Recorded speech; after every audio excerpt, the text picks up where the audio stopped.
Почитувани, СДС со фрчковистички совет ќе го ништува судството. Спротивно на принципите на демократијата, правото и правната држава подготвува генерален реизбор на судиите, со што целосно под своја партиска капа сака да се стават судовите во државата.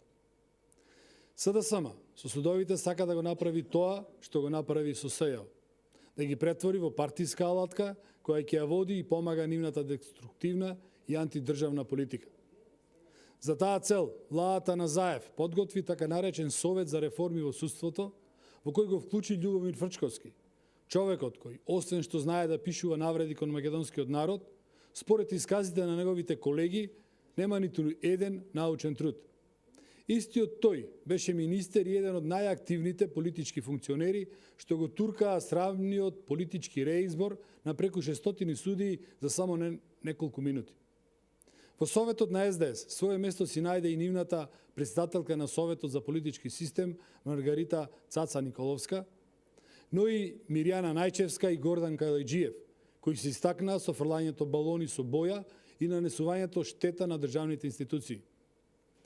СДС и Зоран Заев во овој совет ги издомија и Наташа Габер Дамјановска, Беса Арифи и слични ликови блиски кои целиот изминат период глумеа професионални и независни експерти, а всушност беа гласноговорници на нивната политика за воспоставување целосна контрола на судството. СДС и должи одговор на јавноста и на правната фела. Зошто меѓу професионалците кои се вклучуваат во Советот за реформи, ги нема токму луѓето кои се на раководни позиции во најголемите судови, како и председателот на Врховниот суд. Овој совет има за цел целосно да го покори судството на волјата и хировите на Зоран Заев.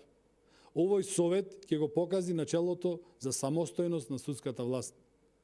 Се уште јавноста памети како СДС во 1996 година во само една ноќ именуваше со траен мандат над 600 судии во сите судови ширум Македонија. Тогаш ваквите списоци на подобни судии беа правени во општинските организации и во централниот штаб на СДС. Денес, оваа штета која беше направена пред 21 година ќе изгледа како детска игра во споредба со тоа што овој ново оформиран совет во кој членуваат Фрчковски и екипата ќе направат во судството.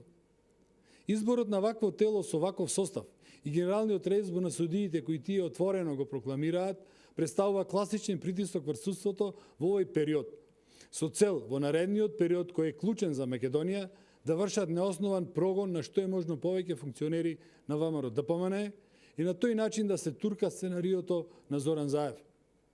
Судската власт е независна од политиката и за тоа придонесоа голем број реформи кои изминатите години се правеа во таа насока со помош на нашите партнери и експерти од Европската Унија. А за дел од нив и самите членови кои сега учествуваат во Советот учествувале со изработка на законски решенија. Од тука очекуваме Европската Унија да има конзистентен став и да се спротивстави на генерален реизбор на судиите, исто како што се спротивставувала во такви случаи во други земји.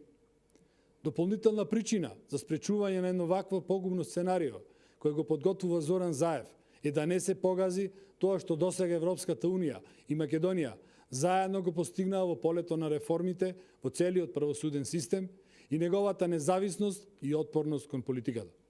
Благодарам.